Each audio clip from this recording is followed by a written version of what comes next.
हरे कृष्णा। आज हम जानेंगे कि हमें एकादशी का व्रत क्यों रखना चाहिए, इसका वैज्ञानिक और आध्यात्मिक महत्व हमारे लिए क्या है, एकादशी का क्या मतलब है और इस व्रत को रखने से हमारे शरीर को, हमारे मन को क्या फायदे होते हैं।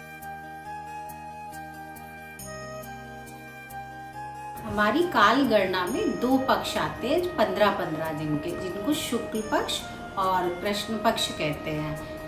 शुक्ल पक्ष का मतलब है चंद्रमा पूर्णिमा की तरफ आ रहा होता है, और कृष्ण पक्ष का मतलब है जब चंद्रमा पूर्णिमा से अमावस्या की तरफ आ रहा होता है।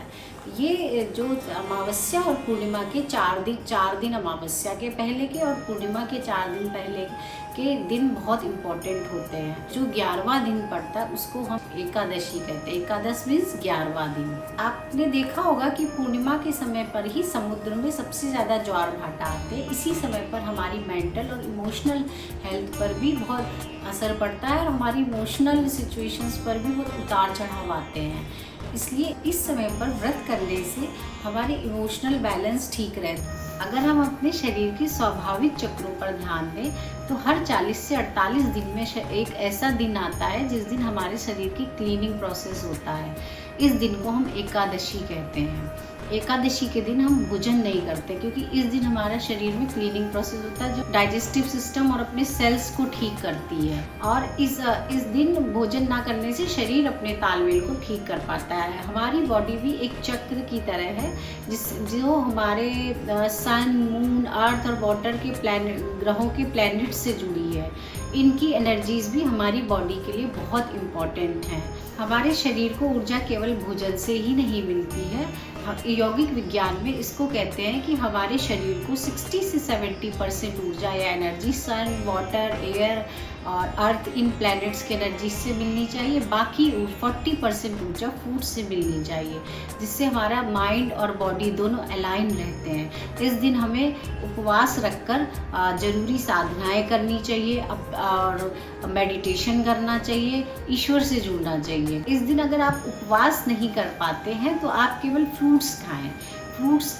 को जिसको हम फलाहार कहते हैं, इस तरीके से भी आप इस व्रत को कर सकते हैं। अब हम इस व्रत के आध्यात्मिक महत्व को जानते हैं। ये तिथि कृष्ण भगवान को समर्पित है। इसको माधव तिथि के नाम से भी जानते हैं। इसको व्रतों की महारानी कहा जाता है। एकादशी का व्रत करने से हमारे समस्त पापों का नाश होता है। हमारी कई प्रकार की समस्याओं से हमें छुटकारा मिलता है और हमें अपने मन और जीवन में भौतिक आध्यात्मिक प्रगति देखने को मिलती है। और इसका व्रत करने से हमारे पूर्वजों को भी इसका फल प्राप्त होता है। अब हम एकादशी की कहानी जानते हैं कि एकादशी का प्राकट्य कैसे हुआ। हमारे शास्त्रों में वर्णित है कि एक मूर नाम का राक्षस था जिसने बहुत उत्पात मचा रखा था। उसने सभी देवताओं को परास्त कर दिया। जब सारे देवता परास्त हो गए तो वो भगवान विष्णु के पास गए। तब भगवान विष्णु स्वयं मूर नाम के उस राक्षस से युद्ध करने के लिए आए।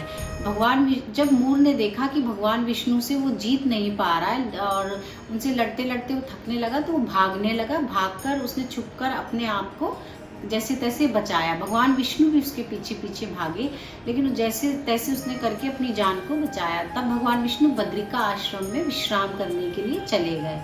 दैत्य भी उनके पीछे पीछे चुपचाप बद्रिका आश्रम की तरफ गया, क्योंकि वो भगवान विष्णु से बदला लेना चाहता था। जब भगवान विष्णु निद्रा में थे तो उसने उन पर आक्रमण करना चाहा। उसी समय भगवान विष्णु के शरीर से एकादशी देवी का प्रादुर्भाव हुआ, जिनके हाथों में अस्त्र शस्त्र थे। केवल उनकी हुंकार भरने मात्र से ही उस मूर दैत्य का विनाश हो गया।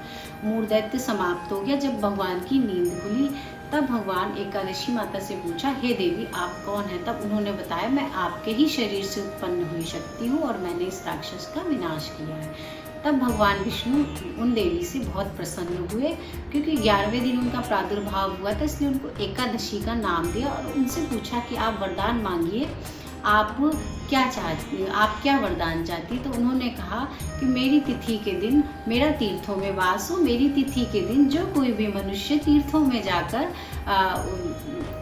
जाकर व्रत उपवास करे या घर में रहकर व्रत उपवास करे, उसके समस्त पापों का नाश हो, उसका कल्याण हो। तो भगवान ने उनको तथास्तु कहकर ये वरदान दिया। भगवान के सोने से मतलब ये नहीं है कि वो सो गए तो संसार का संचालन बंद हो गया। वो सोते हैं पर उनकी शक्तियाँ कार्य करती रहती हैं। वो विश्राम करते हैं तो भी उनकी शक्तियाँ कार्य करती रहती हैं।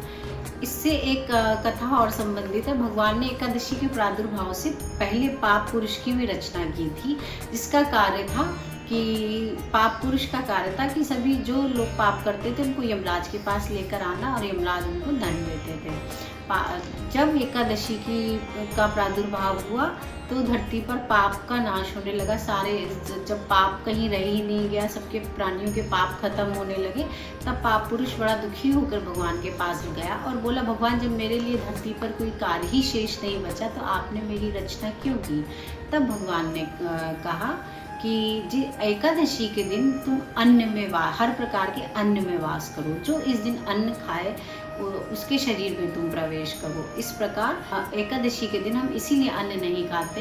ऐसा हमारे शास्त्रों में वर्णित है कि एकादशी के दिन अन्न में पाप का वास होता है।